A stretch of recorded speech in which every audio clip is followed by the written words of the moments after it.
Eamon Khan here for Seconds Out with former pro and pundit and commentator Matthew Macklin to talk through the latest in boxing, which sees the fallout from as the dust settles. Daniel Dubois defeating Anthony Joshua. Matthew, you there all fight week. I want to get your opinion on what you saw unfold before your very eyes at Wembley. Um, a, a a brutal few rounds, wasn't it? Um, First round, they were both cagey-ish, although, well, I say cagey, the boy was pretty active, wasn't he, with his jab? I thought AJ was cagey. Uh, Nearly landed a few right hands, just didn't quite have the timing or his distance quite yet. And then he got caught with a massive shot, right at the end of the first round. And I don't know if he really recovered from it. Do you know what I mean? That said, right at the end, he buzzed the wire, didn't he? He hit him a good right hand. His leg did buckle, and then he stepped in and he went to throw the uppercut, and the wire just beat him to the punch with a short right hand over the top. I mean, that was it, wasn't it? Hmm. Just on that first shot, that big overhand right that landed. It was surprising to see, an Olympic gold medalist and an experienced fighter here get caught with that shot. Was that, looking back at that, was that a surprise for you to see a shot that come from so far out, AJ get caught by that? Mm. Look, you throw a punch because you think it's going to land, don't you? You know what I mean? But I didn't just throw a haymaker. He's in there, he's jabbing, he's feinting, he's stepping closer, he's throwing the straight right hand. Do you know what I mean? It's not a lucky shot. It was a well executed shot.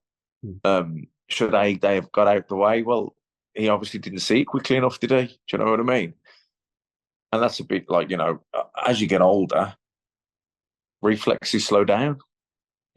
This is top level sport. In boxing, you're talking fractions of a second is a difference between slipping a shot and getting nailed clean. Um, that's what, and it can be, as you get older, it's a tough one to sort of accept that you're getting older because you can still feel good in the gym. Do you know what I mean? You hit the bag and you hit pads and you still get, you're running and everything. And I suppose from a tactical and experience point of view, you're wiser than ever. So you can see things better than you ever could, but you just can't pull the trigger or react quickly enough. And it's fractions of seconds. Hmm. It's so tiny. But that's what when you're at the top, that's what you're talking. You're dealing in split seconds. Is the difference between getting out the way of a shot or getting nailed. And I think that's a shot that a couple of years ago wouldn't have hit him. Hmm. But he's 34. He's been a professional for 12 years. He's an Olympic gold medalist. He had loads of, it's not just the fights, it's the camps, it's the training, and just father time. You just get older. What about managing the crisis, those moments there in between the corner, the advice from Ben Davison and getting him ready and recuperating him in the minute of rest that they get between rounds and the advice he was getting, and also then AJ executing that advice. Do you feel that Ben was able to give AJ the right advice to try and recover and try to change the tide? Do you know what? It was really difficult to hear. Even when we got headsets on and that, it was so loud in there. We're talking about on replays and that. I can't even remember what got said. What he said. To be honest, I haven't even watched anything back. I've seen a few clips, obviously, between the rounds. What Shane McGuigan said, and I make him right. Well, obviously he was right. You know what I mean? He uppercuts a dangerous punch to throw. I think when you're hurt, you've just got to keep it basic, keep it straight, keep the straight shots. Really, you don't want to get into exchanges because you haven't got your feet underneath you. You're not, your equilibrium isn't quite there. Your peripheral vision, etc. All the stuff that makes you dangerous in exchanges isn't operating as it should be because you're still a bit buzzed. So until you get back into it properly, you're better off keeping it safe, and that's keeping it basic, straight shots. So look, the uppercut, it's a dangerous, it's a great shot when it lands, but when you throw it, you're leaving yourself open for a right hand. Then if they beat you to the punch, like Dubois did, and we all seen what happened. AJ has said that he's not looking to retire now. He wants to continue, he wants to rebuild for the third time. And in his options for the future are a rematch with Dubois, a potential fight with Fury, whatever the outcome with Usyk, and maybe another avenue. What do you think of where he should go next? Look, ultimately, we can all have opinions, and everyone has their opinion, and everyone thinks their opinion is the right one. But the reality is, it's AJ's career, it's his decision, and he'll do whatever he wants to do, and he'll do whatever makes sense to him. There's multiple ways you can look at it, and it depends what's. I don't know. He might just think, well, I don't want to retire yet because I'm still enjoying it. He might think, well, I don't care if I lose. My legacy's cemented anyway. Well, I'm actually still enjoying fighting, so I want to keep doing it. Who can argue against that?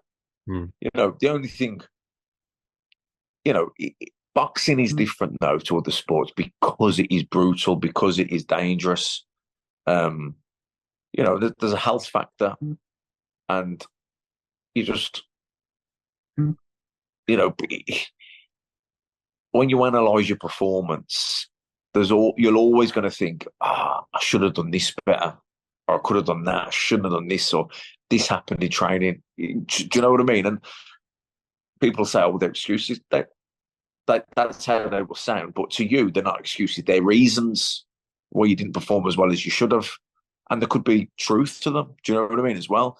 But I think, I can only speak for myself from my own personal experience. But in the end, I retired on the back of 4 wins, but in the end, but it was when I really was sort of thinking about the next move and whatever. The reality was I hadn't performed well for quite a while. It'd been a few years since I'd performed well, and there were reasons in my mind why each time I didn't perform as well. And like I say, there was truth to some of those reasons. It wasn't like I was pulling them out of the sky or making them up. There were legitimate reasons why I didn't perform well, but the, so rather than thinking about them individually, because I could make a case each individual one why I didn't perform well. But when there's 6 or 7 fights over 3 years and you haven't performed well, it's showing you something. Do you know what I mean? It's showing you something. And I realised that, it's these performances in my mind because of X, Y, and Z. And maybe X, Y, and Z played a part. But in reality, you're on the slide. You're not the fighter you were. You're old. You're older. You're not reacting as quickly. You can't pull the trigger as fast. You're not as hungry. All these things, that was the reality. That was the truth. To me, that was my truth. And that's why I decided to retire. I don't know the inside track on AJ's training, his career, and what's motivating him now. That was, I don't know. That's his business, and only he knows that, and his close team. We're just sitting on the outside observing, aren't we? We focus on Anthony Joshua, but what about Dubois? Just how brilliant was he on the job that Don Charles has done with him, taking him from the Usyk fight, taking the baton from Shane McGuigan from Usyk to Jarrell Miller to Hrgovic, and now defeating Anthony Joshua. But I think it was his Klitschko fight. It was his Klitschko fight. He's had his losses in his career. Okay, AJ was undefeated, so no bad comparison in that regard. But what I mean is, I think he had the loss against Joyce. He had the loss against Usyk. But then coming into this fight, he had that win against Jarrell Miller. He's had the win against Hrgovic. This win now, I believe, will take him to another level, because now his confidence and self-belief will have just improved tenfold. His jab was good on Saturday night. Obviously, the right hands were good, but his jab was good. He really was. Came out quick. He handled the occasion. I think way better than anyone thought he would. Mm. But, I'm in and around. I'm in and around the insiders in boxing, and there was legitimate. There was legitimate concern or opinion that he may not cope with this occasion. 100,000 people almost. That, and but he did. He dealt with it, took it in his stride. Who would you fancy if Dubois was to take on the winner of Fury versus Usyk next? Because he's got to get a big opportunity off the back of that win. Who would you fancy? Dubois versus Fury, Dubois versus Usyk? A rematch. I, I think I'd probably still. I think I'd favour the winner of Fury and Usyk. I Hmm. still would. They're the two top tier heavyweights, and I think until proven otherwise, that's how I see it. Hmm. But But look, I think Dubois has announced himself in the mix, and he's of course he has. Obviously, he has. Do you know what I mean? He's legitimised that world title for sure. But anyone who went into the fight week thinking Dubois and AJ, to be fair, had question marks about their desire, their ambition, their heart to continue in the ring. Do you feel that they both answered that? Maybe more specifically, AJ for wanting to continue and wanting to get up off the canvas. 1,000,000%, both of them.